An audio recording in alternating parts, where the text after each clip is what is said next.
Bienvenue sur le podcast du réseau Alliance Prestige, le groupe d'élite où les leaders et décideurs d'affaires se connectent pour bâtir des relations de qualité et saisir des opportunités exclusives. Ici, on parle stratégie, succès et synergie puissante, des contacts de valeur, des échanges impactants, une communauté d'exception. Réseau Alliance Prestige, l'élite du réseautage. Hey, bonjour tout le monde et bienvenue au podcast RAP. Commandité par CRX Photo Vidéo et ANC.coach. Bonjour André. Salut Serge. Comment ça va? Super, toi. Ça va super bien. Écoute, on a un invité aujourd'hui, puis je vais te laisser la chance de... Ben oui, c'est le fun d'avoir les invités. Ben oui. Je vais te laisser la... de le présenter, la chance de le présenter. Mais j'aime ça quand tu le présentes. Okay. Fait que je te donne le micro. Good. Membre fondateur de Réseau Alliance Prestige, Christian Landry, qui est notre invité aujourd'hui, copropriétaire actionnaire de chez Nexus. Donc, je laisse le crachoir à mon ami Christian. Qui se présente, qu'on sache un peu c'est qui. Salut les boys, très content d'être là, merci pour l'invitation. Ben, c'est le fun de t'avoir avec nous, c'est vraiment agréable. Christian, au-delà de la business, là, OK? Avant de rentrer dans le vif du sujet de la business, là, on veut savoir c'est qui Christian Landry. Il vient d'où? Il fait quoi? Il respire comment? Il respire quand? À part de où? Il respire quand? Des fois, pas souvent. Christian Landry, c'est un gars à la base qui est... je suis un gars du Bas-du-Fleuve, je suis un gars de Rivière-du-Loup. J'ai 44 ans, je suis papa de 2 adolescents exceptionnels, conjoint depuis 18 ans de la femme la plus merveilleuse au monde. Ceci étant dit, je suis à Québec depuis 2000, fait que plus de 25 ans maintenant. Peut-être ça traduit mes cheveux blancs, ma barbe blanche. J'ai été dans le milieu professionnel, j'ai été longtemps employé, j'ai été qualifié longtemps d'excellent intrapreneur. Okay. J'étais le genre de gars qui s'impliquait dans tout, qui se mettait le nez partout dans le business, puis qui opérait ça ou qui travaillait comme si ça lui appartenait. Puis, dans mon parcours aujourd'hui, je suis co-actionnaire, tu l'as bien dit, de Nexus. Je suis co-actionnaire d'une société d'investissement qui s'appelle Nexus Invest, mais qui détient 3 brands, qui est Nexus Immobilier, Evo Plus Construction et Blue Azure. Il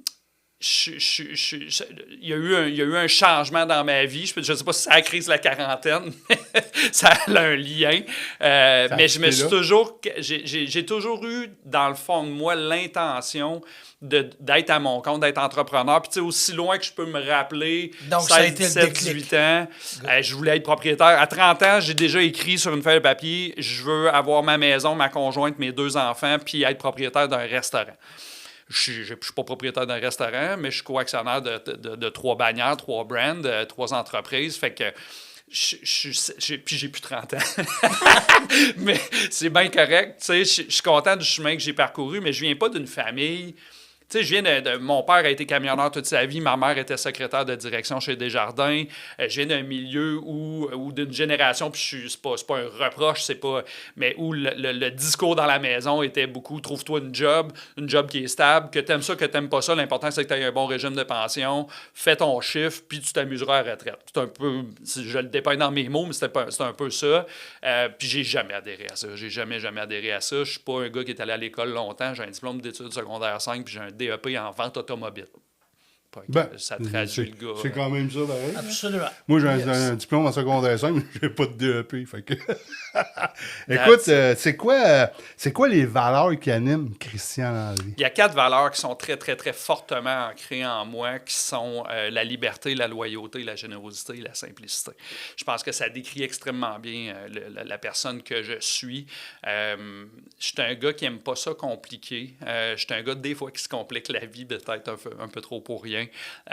Mais je pense que je mature au travers de cette nouvelle aventure-là. Je considère que c'est encore une nouvelle aventure qui est l'entrepreneuriat pour moi. Puis je suis plus dans le volet où j'ai cette ouverture-là. Puis merci à je ne sais pas qui, mais je pense que mon mindset change beaucoup au cours des dernières années. Puis j'ai cette ouverture-là de vouloir apprendre et de vouloir... J'ai faim. J'ai tellement faim que là, ça me permet de cheminer puis d'avancer professionnellement. Parle-nous de la business maintenant. Okay? Yes. OK. Amène-nous dans l'univers de Nexus, qui est ton principal cheval de bataille, là, ouais, si on veut. je vais reculer un petit peu dans le temps. Avant la fondation de Nexus, j'étais pour le groupe UOT, j'étais directeur. Quel titre? Je m'excuse, j'ai sacré. C'est pas grave. Le CRTC nous gère on le coupe pas, on ouvre même le son dans ce temps-là. Le titre était beaucoup trop long, là, mais directeur de développement des affaires et du recrutement à l'international pour l'école de pilotage Capital Hélicoptère. J'ai eu une aventure là qui était exceptionnelle. J'ai eu 5 ans d'apprentissage, vitesse grand V au niveau de l'entrepreneuriat, puis on m'a fait confiance, on m'a donné les clés d'une entreprise que je ne gérais pas seul. Là. By the way, j'avais une équipe exceptionnelle à mes côtés, puis qui m'a permis de vivre une aventure, puis d'amener cette entreprise-là à un niveau assez important au niveau international. Ça m'a donné cette confiance-là de dire, OK, l'entrepreneur peut définitivement devenir entrepreneur. Je me suis même rendu à faire une offre d'achat avec des partenaires sur l'entité qui était l'école d'entrepreneuriat. L'école de pilotage Capital Hélicoptère.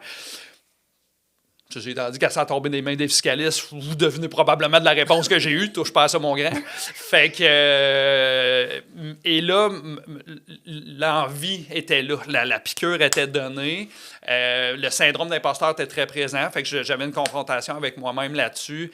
J'ai toujours dit que je voulais avoir de l'immobilier dans la vie pour bâtir un patrimoine pour moi, pour mes enfants, pour ma conjointe, pour vieillir dignement, pour avoir les soins qu'on mérite. Bref, pour avoir une certaine liberté financière derrière ça. Puis, j'étais un gars qui est extrêmement human. Je ne serai jamais médecin. Non, je le déclare à la caméra. Mais pour moi, faire de l'immobilier, c'est de transiger avec l'humain directement. Fait que ça, pour moi, ça me rejoignait beaucoup, beaucoup, beaucoup. Et en 2021, j'ai dit à ma blonde, on refinance la maison, je vais chercher une marge, puis je m'en vais m'acheter mon premier 6 logements. Le marché étant ce qu'il était en 2021, les taux très bas, les valeurs explosent. 100 000 $, je suis pas allé loin avec ça. Je me suis fait assez rapidement ramener à la réalité. Et j'ai rencontré dans des cafés PMML, qui étaient du virtuel, un de mes partenaires, qui est Jean-Gabriel, où on a décidé d'aller prendre une bière ensemble. Je l'ai invité dans le chat. On va prendre une bière ensemble. On vit un peu la même situation. Comment on peut s'élever ensemble? Puis, j'ai rencontré un gars qui avait la même vision, le même côté humain, les mêmes valeurs, le même pourquoi qu'il voulait faire de l'immobilier, qui est un patrimoine qui se bâtissait pour le long terme, pour ses générations futures, puis c'est exactement dans la même lignée. Puis on a défini ensemble, qu'est-ce que ça prend pour avoir du succès en immobilier, puis... bref, il y a 5 sphères à travers ça. Fait que ça prend des capitaux, ça prend quelqu'un qui fait le développement des affaires, c'est mon rôle. Ça prend quelqu'un qui a un bon réseau qui va lever les bonnes opportunités d'achat, parce que c'est pas tout ce qui est bon à acheter. Qui est Jean Gab, qui a des relations exceptionnelles avec des propriétaires actuels. Fait qu'on a beaucoup de pocket listing. On a Marie-Pierre qui consomme, elle, des chiffriers Excel des conventions d'actionnaires dans la vie, ce que moi me fait vomir. Après ça, on a Fred qui est vraiment l'aspect visionnaire, gestion de projet, qui a une grosse expertise en gestion immobilière. Puis on a Hubert qui est un champion de la gestion des chantiers, qui aime gérer ses gars, de mettre ses bottes à cap, sa poche à clous, participer. Fait qu'on a toutes ces 5 belles sphères-là qui nous donnent ce levier. Qui a créé un tout. Qui a créé un collectif qu'on a appelé Nexus. Pourquoi Nexus? La définition, je l'ai dit dans la capsule qu'on a faite ensemble, mais c'est que la définition lexicale, pour moi, me parlait tellement. C'est le cerveau collectif, c'est la réunion de ces éléments-là de différentes sources qui créent un tout, qui crée un effet de levier exceptionnel.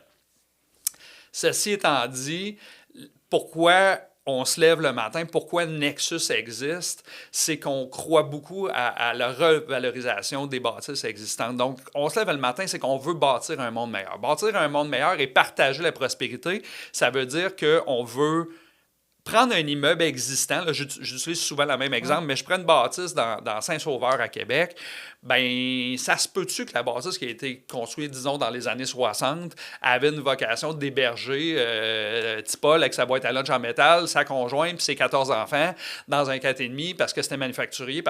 Fait qu'aujourd'hui, le quartier Saint-Sauveur n'a pas du tout la même nature. Donc, oui, la solution au manque de logement... Paul est toujours là, mais pas les 14 enfants.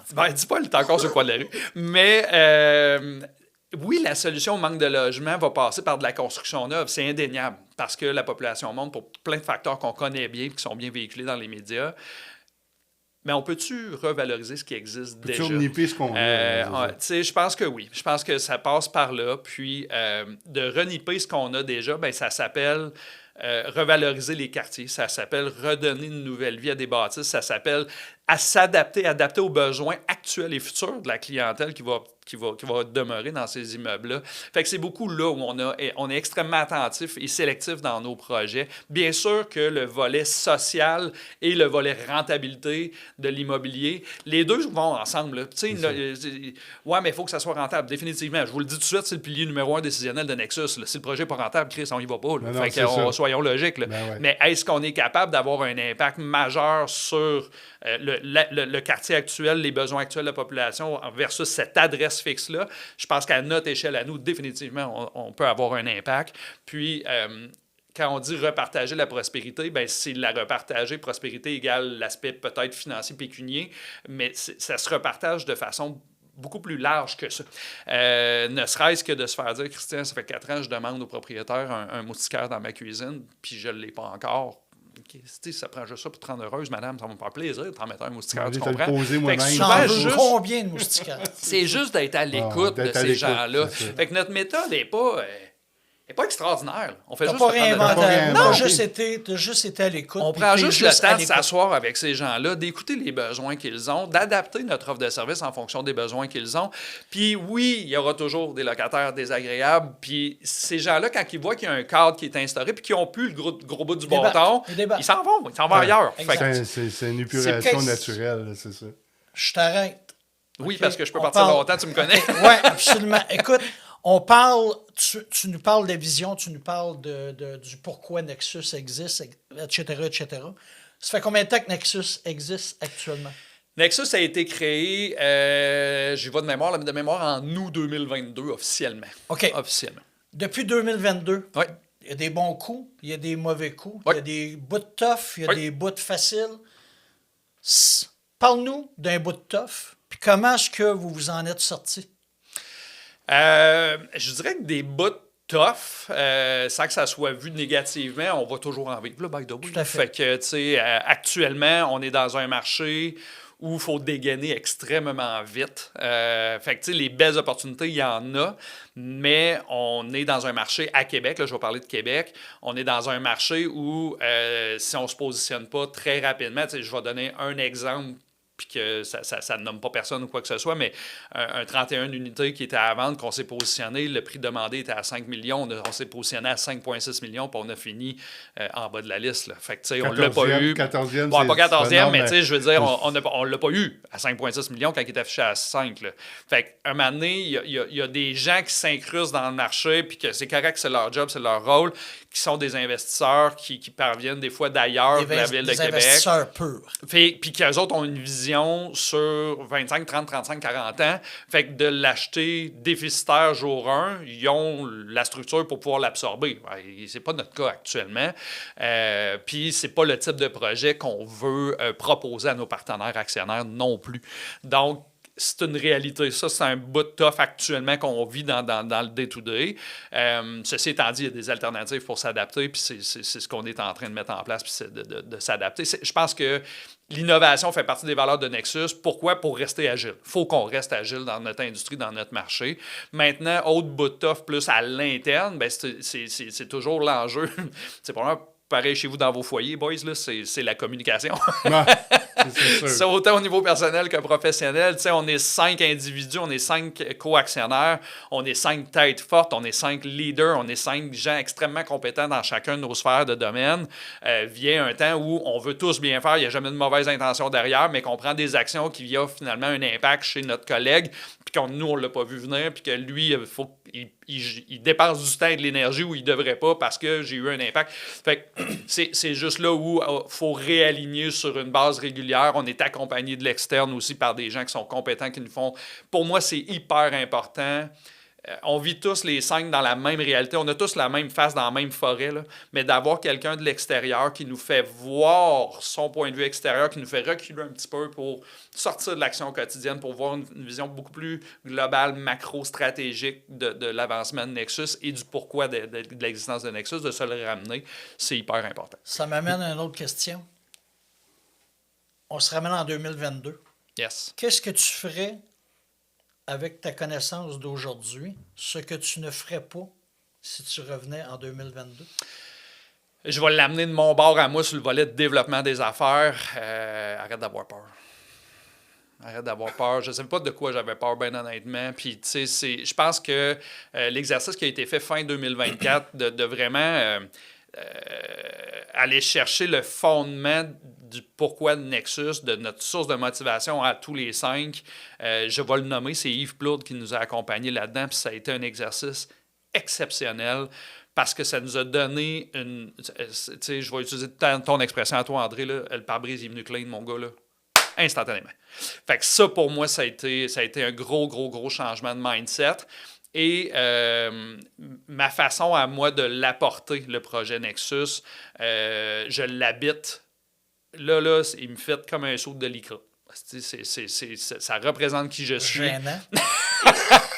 Ça représente qui je suis, ça représente...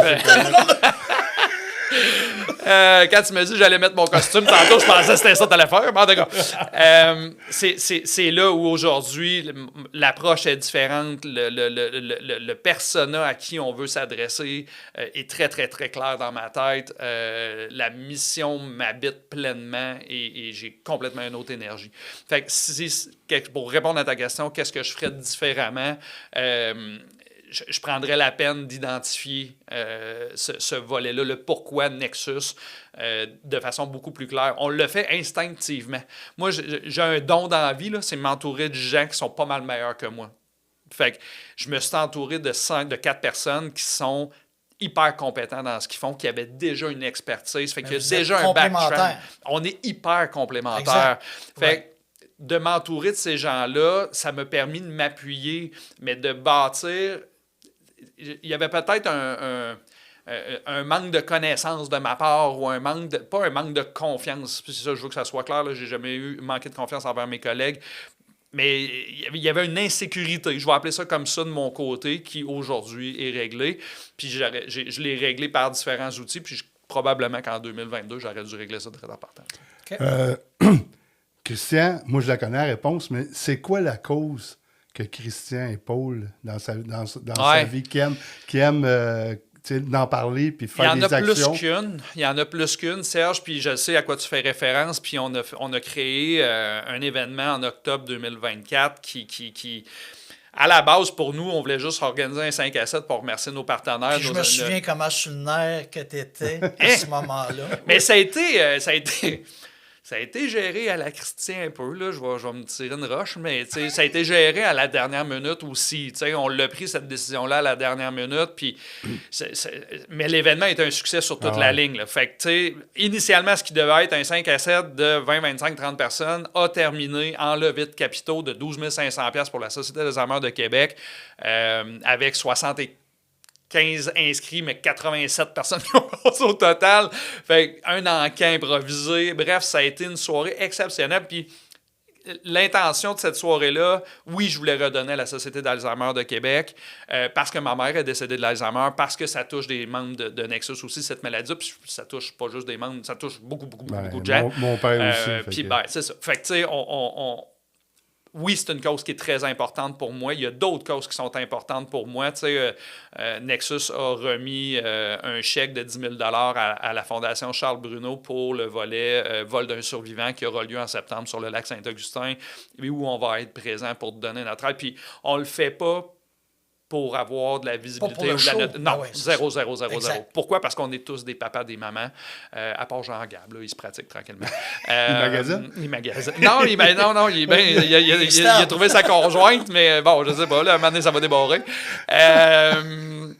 Puis, tu sais, on veut redonner. Puis l'instinct était... C'est le premier projet qu'on a acheté avec Nexus, qui est un immeuble à Beaupré. Puis les 2 anciens propriétaires sont 2 médecins de la région de Bécomo. Puis si les gens fouillent un petit peu, ils vont trouver tout de suite c'est qui ce petit bonhomme-là. Il a été diagnostiqué avec la leucémie. Okay. Fait que c'est un des pourquoi qui vendait l'immeuble. Fait que nous, ça nous a interpellés tout de suite. À l'interne, on s'est dit tout de suite, ben écoute, on fait un chèque de 10 000 au refinancement de ce projet-là à la fondation de leur choix. Ils ont choisi la Fondation Charles Bruno. Ils sont hyper heureux qu'on fasse ce geste-là, mais pour nous, c'est un geste qui est simplement naturel. L'événement du mois d'octobre 2025, ben, je le réitère en octobre 2024, je le réitère en 2025, ce sera le 16 octobre 2025, je profite de la tribune pour en parler. L'endroit reste à déterminer, je suis en communication avec différentes personnes, mais je veux doubler. Je veux doubler la quantité de gens. Je veux rester quand même un nombre de personnes logique, parce que pour moi, c'est aussi, j'ai appelé ça une soirée de maillage, parce que j'ai un réseau bien établi, je pense, dans plusieurs sphères. Et si les gens s'attachent à Christian ou adhèrent à qui est Christian Landry, ben que tu sois dans le domaine de l'hélicoptère ou dans le domaine de l'immobilier ou dans le domaine whatever, si tu adhères à qui je suis, viens faire un tour à cette soirée-là. C'est sûr que les autres gens qui adhèrent aussi à qui je suis, tu vas adhérer ensemble. Fait qu'il y a eu des connexions exceptionnelles cette soirée-là. Il y a eu des partenariats, il y a eu des mandats qui se sont pris parce que j'ai toujours cherché quelqu'un pour m'accompagner. Fait que c'est merveilleux ce qui s'est passé cette soirée-là, puis je veux le répéter. Oui, au profit d'une fondation. Oui, dans le but de créer des relations authentiques et sincères avec des gens de cœur, pas avec des gens qui viennent pour s'exposer. Puis j'ai pas de gens comme ça autour de moi. Fait que, voilà. L'héritage que Christian Landry veut laisser, c'est quoi? C'est énorme. C'est énorme à mes yeux, à moi, puis je pense que c'est totalement réalisable. L'héritage, oui, il y a un patrimoine immobilier, financier que je veux laisser derrière, mais la trace, ce que je veux qu'on se rappelle du passage, c'est beaucoup qu'il existe d'autres chemins. Là, ma blonde n'aimera pas ça que je parle de ça, mais il existe d'autres chemins que le chemin tout tracé de la société dans le moule de l'école. Conventionnel. Exactement. Moi, je ne cadrerais pas là-dedans. J'ai un petit bonhomme de 14 ans actuellement qui a beaucoup de difficultés avec ce cadre-là. Puis c'est essentiel. Ceci dit, l'éducation est importante. Là, je veux être clair là, sur mon discours, mais il existe autre chose. Puis si Christian l'a fait à 40 ans, il n'est jamais trop tard pour le faire, by the way. Mais je pense que de pouvoir redonner cette possibilité-là d'écouter, je veux que les gens soient en mesure d'écouter leur intuition, ce que j'ai fait trop tard dans la vie. Je veux que les gens puissent comprendre qu'il y a d'autres chemins dans la vie que le chemin conventionnel d'aller se trouver une job et de prendre sa retraite. Réalise tes rêves dans la vie. Ouais, c'est ça. La pomme, es-tu tombé bien loin de là? Non. Non, puis c'est un chemin que Léo, j'ai Léo et Xavier. Léo, il dit ouvertement, moi, je veux faire comme papa. J'ai écrit, c'était pas choisi la traite la plus facile, mon chum, mais ça va me faire plaisir de t'accompagner puis de te l'ouvrir. Ceci étant dit, il y a 14 ans. Fait qu'il y a un manque de maturité, il y a un manque de compréhension derrière, mais les expériences de la vie se placent tranquillement pour pouvoir l'orienter. Ben, on dit ça, Xavier a 12 ans, Xavier est beaucoup trop jeune pour... tu lui poses la question, qu'est-ce que tu veux faire dans la vie, je ne sais pas. Puis Christy, moi, à 26 ans, tu me poses la question, je ne savais pas plus. Fait que c'est bien correct, man. Fais ta vie, puis évolue. Mon objectif, puis l'héritage que je veux laisser à mes enfants, c'est surtout écoute ton intuition, puis va vivre tes rêves. Je veux pas leur donner une cuillère d'or dans la bouche. Je veux qu'ils comprennent, je veux qu'ils créent leur vie à eux, je veux qu'ils créent leur réalisation à eux. Leur écosystème. Leur écosystème à eux, mais je veux être un élément facilitateur. C'est un terme qu'on utilise avec Christian. Là, Christian connaît beaucoup de gens. Tu cherches quelqu'un dans tel domaine, probablement que je le connais, je vais te mettre en lien, puis je sais que je vais faire une différence. Ça, c'est ce qui me donne du gaz dans la vie, de pouvoir connecter les gens ensemble. Je suis qualifié de facilitateur de transactions, facilitateur de relations, puis je n'ai pas de me contacter pour ça. Ça me fait grandement plaisir. Good. C'est une question? Non, je n'avais une, mais il y a répondu. Écoute, Christian, ça a été vraiment le fun de te rencontrer. C'est déjà fini? Oui, ça fait déjà 30 minutes qu'on placote.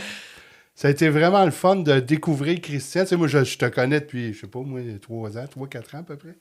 Mais tout le petit côté que tu nous as apporté aujourd'hui, je pense que ça a été un plus. En tout cas, c'est un plus pour moi de savoir c'est qui Christian Landry.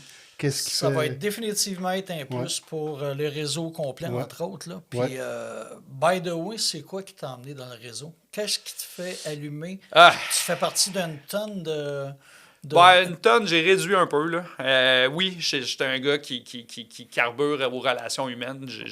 C'est le H2H que j'appelle. Là. On a le business to business, le business to consumer, mais les H2H, human to human.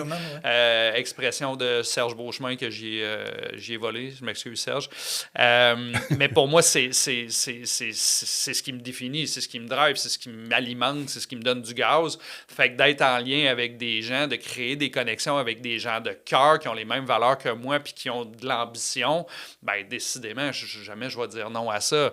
André, on s'est rencontrés dans un autre réseau, ça fait un peu plus d'1 an qu'on se connaît maintenant, mais la connexion s'est faite dès la première soirée. On est allés déjeuner ensemble, je pense, le lendemain. Ouais. Puis il y a une relation qui s'est établie là-dessus que je qualifierais d'amitié aujourd'hui. Pour moi, le réseau Alliance Prestige, la façon que tu l'amenais, pour moi, c'est important de connecter avec des entrepreneurs, des propriétaires d'entreprises. C'est important, des décideurs. Mais des gens surtout qui vivent la même réalité que nous, tu sais, on est en start-up, là, on va se le dire. Fait que, on vit des défis, on a nommé, on vit un quotidien qui va vite, là, mais c'est capoté. J'hallucine à quel point mes semaines passent à la vitesse de l'éclair, puis que ma to-do list, je suis content, je suis capable de la rayer toutes les semaines, mais c'est de pouvoir partager cette réalité-là, de comprendre qu'on n'est pas tout seul là-dedans, de pouvoir échanger des bonnes pratiques, de pouvoir échanger des contacts, de pouvoir échanger juste de l'écoute, juste conseils, de pouvoir écouter des gens qui ont un besoin d'être écoutés.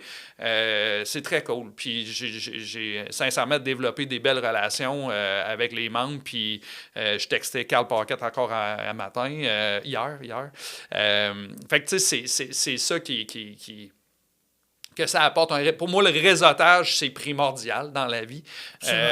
Moi, c'est essentiel à ma survie de jaser avec du monde. Fait que pour moi, le réseautage, faut le voir. C'est pas le terme réseautage, honnêtement, je l'aime pas. C'est galvaudé. Je l'aime pas. Ouais. Je vais être bien transparent. Mais pour moi, c'est du relationnel et du relationnel authentique. Il faut savoir se présenter dans des soirées ou dans des clubs comme ça avec un pouvoir d'écoute authentique, un pouvoir d'écoute pour comprendre et non pas pour vendre, et non pas pour répondre non plus. Écoute de façon authentique et présente-toi sans aucune intention de vente ou de proposer ton produit ou whatever ce que tu fais dans la vie. Présente-toi avec juste l'intention d'ouverture, d'accueillir ce qui s'en vient, puis de voir la personne qui est devant toi avec qui tu échanges. Bien, peut-être que non, il n'y aura pas d'échange de services ou de produits ou whatever avec cette personne-là, mais va plus loin que ça. Un lien.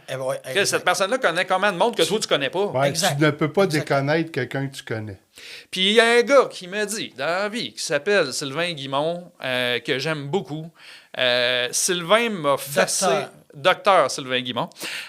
Sylvain m'a fessé tête en me disant ça, puis il ne s'adressait pas juste à moi, il s'adressait à un groupe, puis Sylvain a dit, je ne sais pas c'est qui le cabochon qui a dit que l'important dans la vie, c'est qui tu connais, mais il dit, il est dans le champ de Nesty.